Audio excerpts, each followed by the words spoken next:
Darius, how are you, my friend? What's up, my friend? I'm actually changing my name to Sunny Swagoo officially as of today.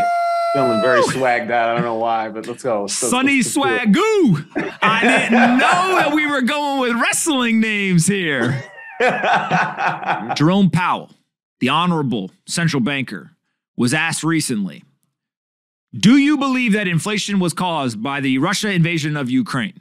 And he, to his credit, said, no, inflation was already pretty high before Russia invaded Ukraine. Mm-hmm. And then the politician who asked him said, well, why the hell does the president keep saying that Russia's invasion of Ukraine is leading to inflation? Is this an important kind of data point in that now the central bankers, not only are they saying it's not transitory, but they're being honest is like kind of a weird word, but they're at least being more transparent about what they really think are the drivers of inflation, and they're not just going with the talking points of any one political party?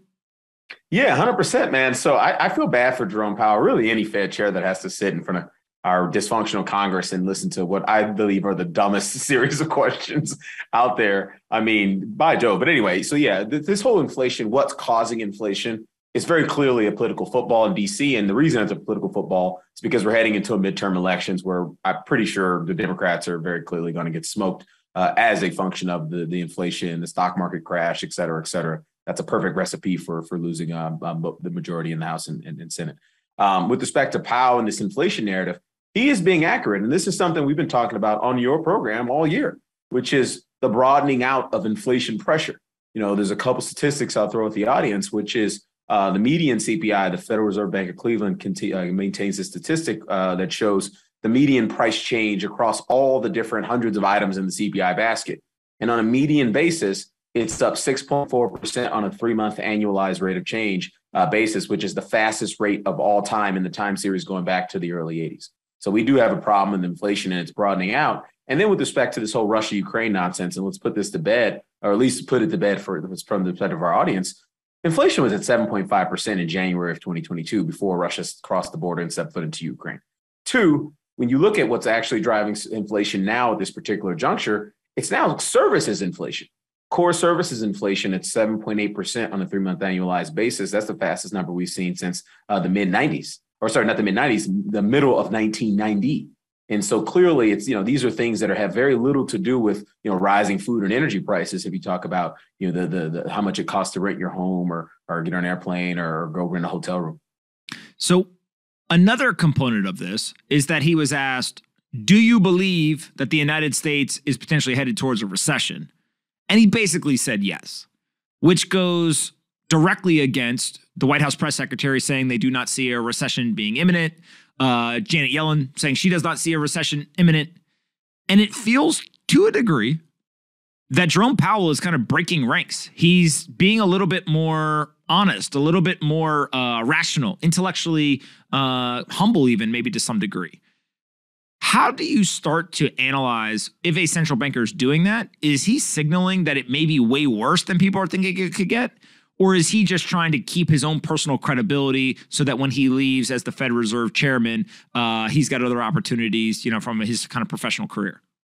No, a great question, man. And there's a couple things I'll unpack towards the end of this. But the one thing I will say is that he's actually not breaking ranks. Don't forget, I'm going to say last month, Treasury Secretary Janet Yellen and President Biden huddled up together in the Oval Office to decide what would be the sort of plan to tackle inflation. And more importantly, I'm assuming what was also going to be their communication strategy.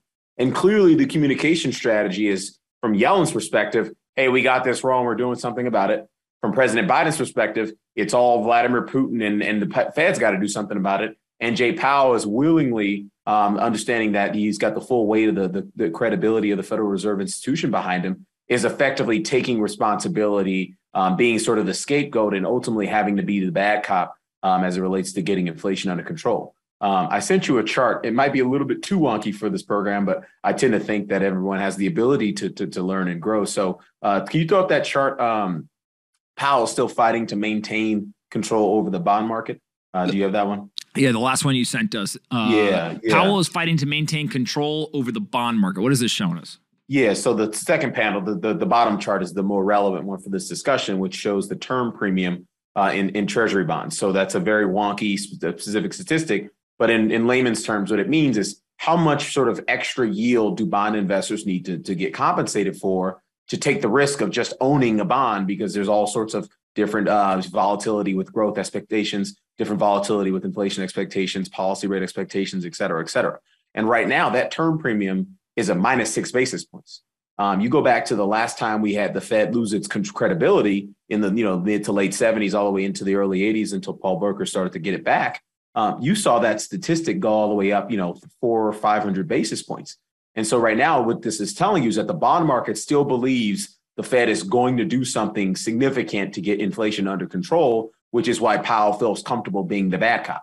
It'll be a lot more difficult for him to be the bad cop if we were at much higher levels on this chart. I mean, at minus 6 basis points, that's an 8th percentile reading since going back to the late 1950s. So he's got a decent amount of credibility. He's got a window to use it. Now, if this window closes and we don't get inflation under control before the economy slows down significantly, then he's going to start losing a significant amount of credibility. And that could be all hell could be breaking loose in the bond market.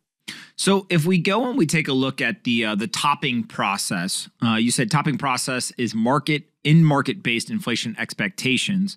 Help people understand what a topping process is and then how that relates to these inflation expectations. Yeah, great question, Pop. So topping processes. So tops are generally processes, right? Like if you look at a chart of a stock, but you look at a chart of Bitcoin, right?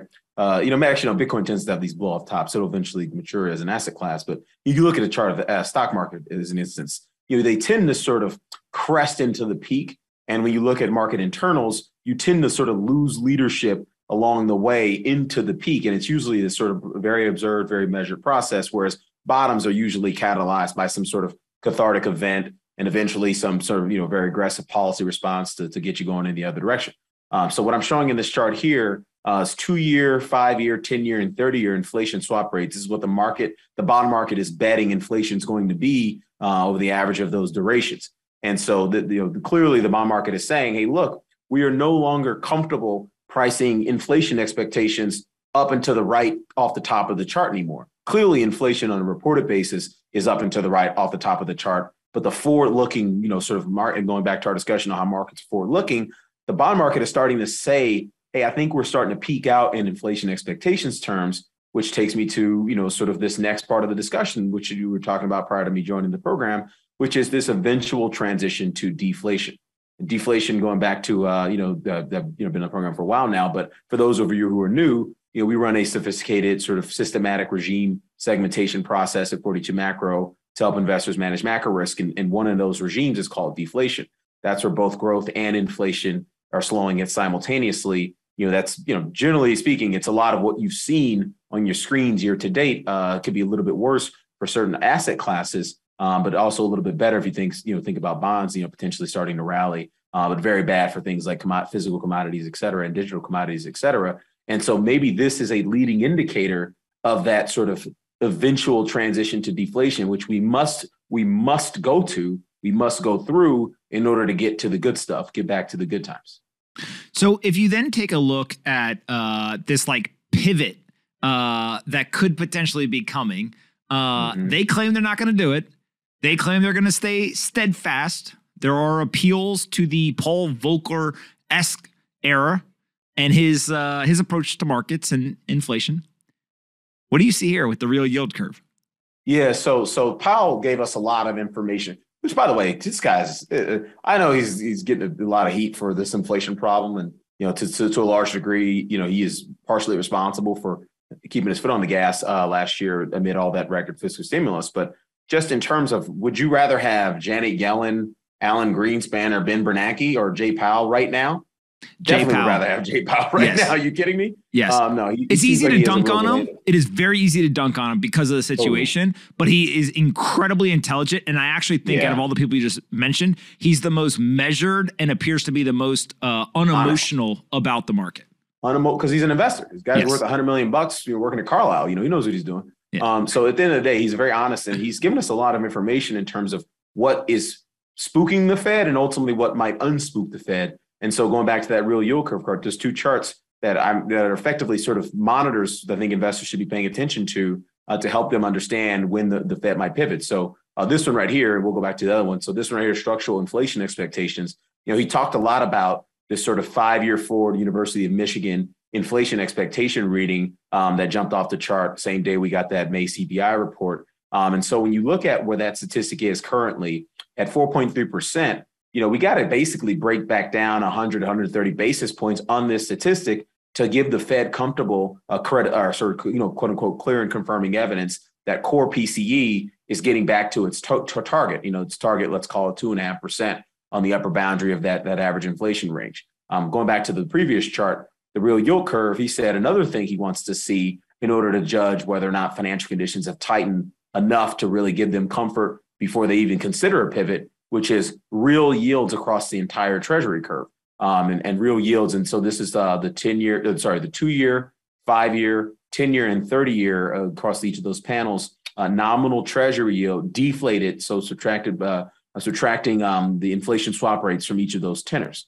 And so right now we finally started to achieve it on the 5-year and 10-year. We've been achieved it on the 30-year, but we're still quite a ways away, about 110 basis points away on the 2-year, which means they got some more hikes to do, and they got some more jawboning to do, and they got more quantitative tightening to do to give them comfort that the bond market is really starting to get under control from the perspective of inflation expectations, and ultimately that'll filter through the economy on the lag. So when you start to think about this last chart you have here, the Powell Pivot Monitor, structural inflation expectations, one of my big questions is if they are aggressive and they are able to destroy demand, which appears that they are heading in that direction and successfully at least have some movement on, could we get stagflation? Like you mentioned deflation earlier, but is there a world where inflation stays persistently high and they also destroy demand? From an economic standpoint, we get some sort of stagflation situation? Yeah. So we will have some sort of, depending on how you define stagflation, right? If you define stagflation as above trend inflation and below trend growth, then yeah, we're definitely headed for stagflation. There's no question about that. If you define stagflation as persistently above trend inflation and persistently below trend growth, then I think that question is to be determined. If this Fed is comfortable sending us into something that is more than a mild recession in order to really kill inflation once and for all, then we won't have a persistent stagflation. If, however, we get to a mild recession or something that looks like that, and the Fed is really starting to back off and stepping on the gas pedal again, then it's very likely we have something that looks like persistent stagflation. So it's path dependent. It's very difficult to ascertain the answer to that question now, but I'm not really sure you need to answer that question now. The next major catalyst for financial markets is this transition from inflation, where inflation is going up and growth is going up and the market having to price that in, to deflation, where both growth and inflation are going down, potentially into a recession. So when you start to look at various asset classes, what assets do you think are best positioned if that's where we go? Is it just cash? Yeah, is it cash or is it something else? No, so cash is king right now. When you get into deflation, you're going to unlock the entire sort of global sovereign debt market, which has been a hard sell really for the past, call it 9 months. Mm-hmm. And so, once you get into deflation, once the bond market is comfortable that the inflation problem is being dealt with, that, the doctor, the surgeon has successfully amputated the gangrene foot, then we're comfortable, sort of getting back in the pool, getting back in the water. And so that's going to be the next big pivot you're going to see in financial markets, is bonds really start to move to the upside in price, downside in yield, and maybe temporarily. And I think so. That's, I think, what's happening today, particularly in the crypto space. You're seeing a significant decline in long-term bond yields, really born out of the sort of recession fears rising in Europe. And that's really cascading through global sovereign debt markets, including our sovereign debt market, which, by the way, like week over week, we lost like 40 basis points in the 10-year treasury yield, just like that. So when this stuff moves, it moves. And in the very near term, bond yields going down is the old sort of, buy NASDAQ, buy crypto trade, right? But eventually it's going to be bond yields going down, sell NASDAQ, sell crypto, because I need more liquidity, I need cash, and these things are not working. So Vladimir Putin, president of Russia, recently gave a speech. And I got to say, it may be one of the most honest assessments of what's going on right now. And a lot of people will discount it because Vladimir Putin's saying it. I want to put a huge disclaimer. Myself, not a huge fan. I'm assuming you're not a huge fan either. No. But let's take away for a second who's saying it, and let's look at what is being said. And he said things like, look, the global economic system has taken a blow. The United States levying the sanctions they did against Russia and taking the FX reserves now has a lot of countries around the world questioning whether they need to keep their own central bank reserves somewhere else or in a different type of asset. He talks about the fact that the United States went from a net exporter of food to a net importer. He talks about the money supply has grown by 38%, and the amount of importing is somewhat related to that. He talks about the EU. He just did like a crash course, almost a master class in macroeconomics in this speech, describing, are these people dumb, is essentially what he says. And he's like, they are doing things that are actually hurting them more than the people they're trying to hurt. Is this 100%. The canary in the coal mine? Like, if Vladimir Putin's saying this in speeches, how do central bankers, do they just whatever Putin says, we don't listen? Or are they acutely aware of the situation? Oh, no, I think they're acutely aware. I mean, when you listen to guys like James Stavridis, who's former chief commander of NATO, when he talks, obviously he's very plugged into the political edifice in DC. He's talking about the very same things, which is, the sort of, the two-sided risk associated with, basically being very harsh on Russia and on Putin for this Ukraine incursion. There is a range of probable outcomes here, and not the least of which is the world splintering from the perspective of the currency system, the sort of deglobalization. You're going to start to see labor forces really start becoming more sort of, marginalized, et cetera, et cetera. We're moving into a world that's just going to have structurally higher inflation because there's going to be more structural friction in terms of transacting across borders. Being able to use different pockets and pools of labor. We have shrinking labor forces in places like China and stuff anyway. So that's going to be an issue. So I think he's absolutely on to something. I mean, this stuff's not going to happen overnight, right? I remember when I was a kid, I must have been in, eighth grade or something in 2001 in the WTO riots in Seattle. And I remember thinking man, this is a big deal, but I didn't really understand the full consequence and the full scope of why it was a big deal. It was just, people were getting killed. It was a really big deal at the time. Turns out, hey, we shipped most of our manufacturing jobs to China when they joined the WTO in 2001. So looking back 20 something years later, it was obviously a big deal. And I think, from today, looking forward into, 2040 something, we'll look back on the big deal and say, man, when they did that thing with Russia's reserves and really splintered the whole global currency system, it'll be pretty clear from that perspective. But right now, looking forward, it's going to take time. There's going to be all these different processes. So you can't put the whole trade on today expecting to make money on a 2-decade-long, kind of a catalyst. But we definitely are moving in that direction. When you start to look at financial markets, bonds and most fixed income, just absolute trash, frankly. But all of the foundations, the endowments, the pension funds, they've got huge, huge allocations to this fixed income. Is there a world where that will actually prove to be a smart investment over the next decade? Or is it a world where actually this idea of a 60-40 global portfolio, a huge allocation to fixed income, all of these things that maybe were considered modern portfolio theory-esque, people are going to have to unlearn and actually learn a different way of investing, given the macro environment and some of the things that we're seeing central banks do?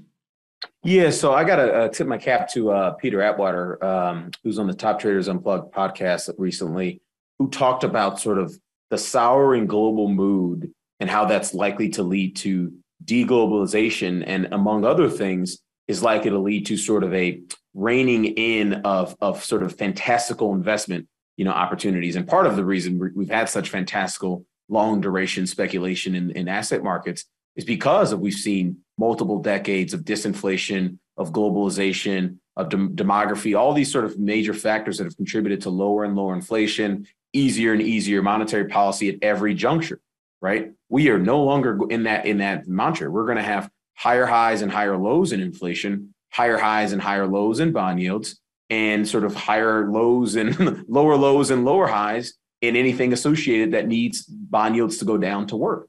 I don't want to say, crypto is part of that fully part of that sort of amalgamation, but it is definitely something that's really benefited, right? So, I think when you look forward for the next 10 years, you should not, by the way, don't ever listen to somebody talk about 10 years from now.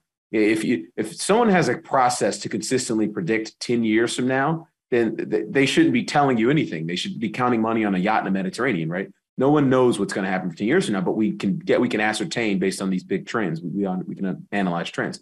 So going back to analyzing the trends, it's very likely the next 10 years of investing are very different than the last 10 years. The last 10 years is, crazy Federal Reserve balance sheet expansion, interest rates at or below zero on a real basis consistently throughout every major economy, and even some major emerging market economies, to a world where there's scarcity of resources, scarcity of labor, higher rates of inflation, bond yields are trending higher, not trending lower. And that just makes your asset allocation decision-making very, very different than had been. The concept of 60-40, maybe it's not dead, but will it have to go to 60-30-10 or 60-20-20 to make room for things like real assets, real estate, et cetera, Bitcoin? I don't know, but I think it's going to be very different. I think if you're sitting here today in a 60-40 style portfolio and you got 10 years to retirement, best of luck with that. So I agree with everything you're saying. The one variable that I keep coming back to, Bitcoin. Mark Mobius, I think I say his name. He was a previous Bitcoin skeptic. He was recently on television. That's so interesting. He is. He seems like he should be all in on Bitcoin. Like he's such a long-term bull. He previously was, but what he said was he thinks that Bitcoin is a leading indicator now, and he thinks that it has a very significant psychological impact on markets. And I agree. When I come back to the asset, it sounds a little crazy to say, but it feels like Bitcoin is the most free market macro asset we have. And if that is the case, it is likely to be something that has to be in everyone's portfolio, right? It's the first thing I check every morning. It's the first thing I check on Saturday mornings. It's the first thing I check on Sunday mornings because it's the only free market out there. Every other market is grossly manipulated, some form or fashion, either by regulation, central banks, fiscal authorities, some form or fashion. It's the cleanest market we have today. So yes, of course, I agree. When you think about that, obviously price can signal sentiment shift or kind of shifts in the market. If it is the cleanest market we have, does that mean that many of these investors eventually say, I got to have it in the portfolio? Or just because it's the cleanest market doesn't necessarily mean that people will allocate to it? I think people want to allocate to it. I don't talk to too many institutional investors at this point that are sort of on the other side of the trade. They just might not be from a regulatory standpoint allowed to put the trade on in size, right? Like, it's very difficult for Citadel or BlackRock to, allocate significant chunks of capital, hundreds of billions of dollars of capital, if not trillions, to something like Bitcoin, right? One, it's extremely volatile, but two, there's no real regulatory framework or real understanding of what would happen if things go wrong, right? Like we assume things aren't going to go wrong, and we're all believers of watching the show here. But something in theory could go wrong. Like what if the network was hacked? Something like that. I don't know. And so like the Wall Street needs the sort of certainty associated with, okay, if something goes wrong, here's how we deal with it in the legal system. Here's who gets their money back first. Here's who gets their money back second, third, and so on and so forth. So, that's kind of the main issue with something like Bitcoin and why it's been sort of a slower moving adoption phase from an institutional investment standpoint, as opposed to what I think is a very clear and obvious we should be in this asset. I mean, I haven't talked to a hedge fund portfolio manager or mutual fund portfolio manager that doesn't have personally allocated to Bitcoin, but they can't do it in their funds and for a variety of regulatory reasons. So my last question for you is earlier when I was talking about Bitcoin as an inflation hedge on the way up and people moving capital before inflation shows up, Bitcoin coming down along with other assets, I stated that it was in anticipation of the Fed destroying demand, pulling down inflation, and people moving their capital elsewhere. Mm-hmm. After I've said that publicly, pretty much all of these, I don't know, nice term, nerds in the traditional financial system are like, look at this idiot, look at this moron, what are they talking about? Like all this stuff. How do you view the Fed stepping in, being hyper aggressive with interest rates raising, quantitative tightening on the horizon, if not already started, and Bitcoin or other assets coming down? How do you kind of relate that to the anticipation of future market conditions versus, no, these are all just speculative tools and the Bitcoiners are stupid? Yeah, so like I'm looking on Bloomberg now, we just lost $15, $20 in oil in like a week. in a price of oil. So like, how is that any different than Bitcoin pricing in the eventual transition to deflation? I think nerds is probably too nice of a phrase to talk to anybody who doesn't understand that financial markets are forward-looking and anticipatory, right? Like if you're talking to somebody who's in traditional finance that thinks that's wrong, they're not going to be in traditional finance for very long. So I wouldn't worry too much about their commentary. But yeah, no. So you're absolutely right. Like the market is sniffing out, and this started last Wednesday, in my opinion, with the Federal Reserve press conference, with Jay Powell's press conference. I live tweeted the event. You're going to go back and check the event. And I think what's happened is the market finally figured out that this is a Federal Reserve, as we've been saying on your program and every piece of research I've been writing all year, that this is a Federal Reserve that's comfortable slowing the economy enough to get rid of inflation. And that is very different than the Federal Reserve reaction function, the regime that we're exiting, which is a Federal Reserve that anytime we had a hiccup on the growth side or a hiccup in financial markets, that became their number one priority. Their only priority right now is dealing with inflation, and they're going to have a mop in the closet to clean up the mess whenever the mess comes afterwards. I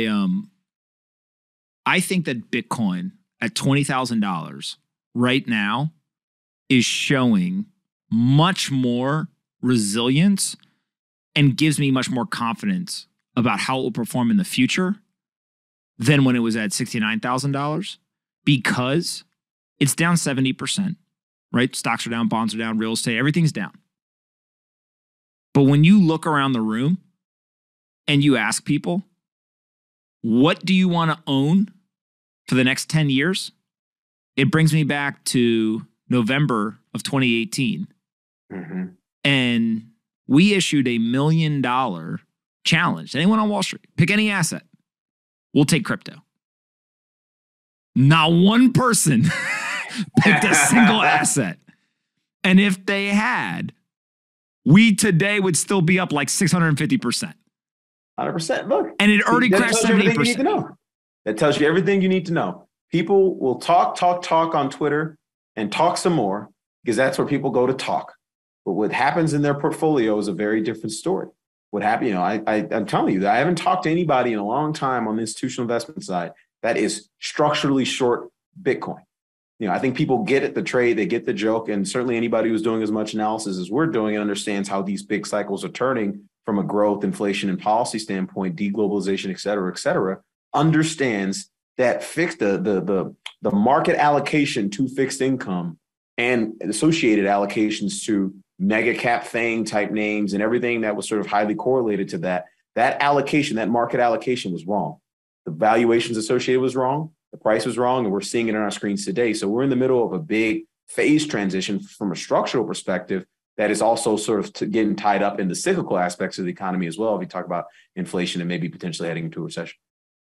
I'm not going to name names here, but I'm going to consider screenshotting all of these tweets and then make a little video later. Send them my way, man. I'll no. We're gonna make a little video, and then we're going to wait.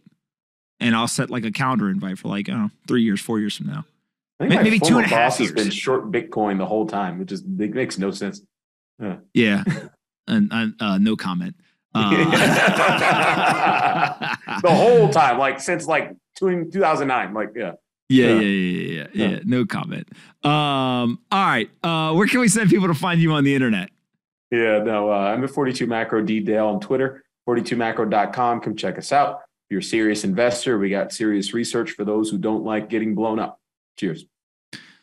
All right, my friend. I appreciate it very much. I always enjoy these conversations. The beautiful thing about financial markets is there's a lot of people with opinions on the internet, but if they go and they look at the scoreboard, I don't think almost any of them have outperformed Bitcoin over the last 2 years. So, 100%. You're a football player too. Whenever you hear some jamoke on the field talking after you're destroying them, what do you say? You just point to the scoreboard. Scoreboard, chump. Get back to the huddle. And then wave and just go back. Get back to the huddle, chump. All right. We'll talk next week, Darius. I'll see you, man. Be good, brother. Later.